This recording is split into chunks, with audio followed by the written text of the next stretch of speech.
Yun na nga, pinamumugaran na ng mga peste ang NAIA. May daga na, mayroon pang surot na posible pa raw na imported o galing sa ibang bansa. Nasa frontline ng balitang yan, si Mon Gualvez.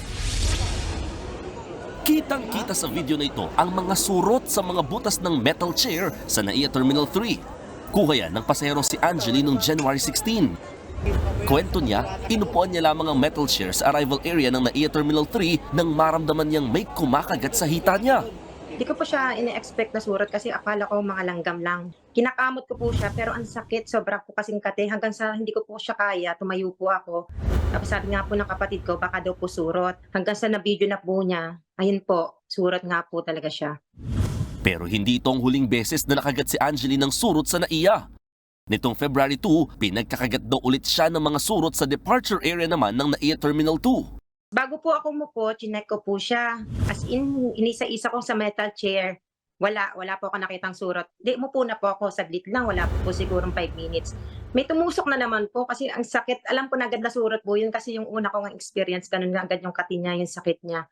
Bali po, pagtingin ko po may surot nga po ulit. Hanggang ngayon, nangingitim pa rin ang mga kagat ng surot sa hita ni Angeli. Agad niyang inireport sa mga gwardya sa NAIA ang parehong insidente. Pero wala raw nagsorry sa kanya sa perwisyong dulot ng mga surot. Nakaka-disappoint, ma'am. Nakakalungkot nga po, ma'am, kasi ang dami na rin po pala nagko-complain kasi parang nawawala unti-unti yung cleanliness ng NAIA. Humingi na ng paumanhin ng Manila International Airport Authority sa mga pasaherong nakagat ng surot sa NAIA.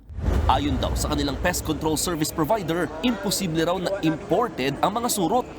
When there was deep cleaning done, that was where the pest control service provider noticed, nung binugahan nila ng chemical, his reaction was that the insects were bigger as compared to the domestic surot. Again, we do not want to imply anything, that it's from a foreign source or whatnot, but that was the observation by our pest control service provider.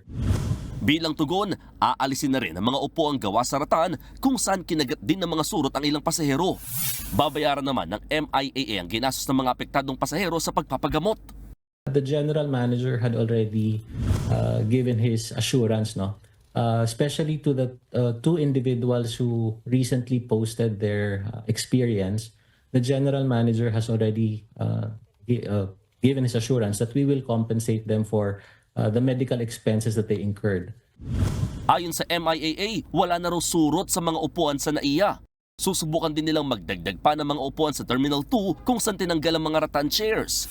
Gagawa raw sila ng hakbang para maiwasang pabugaran pa ng surot ang mga pasilidad ng NAIA.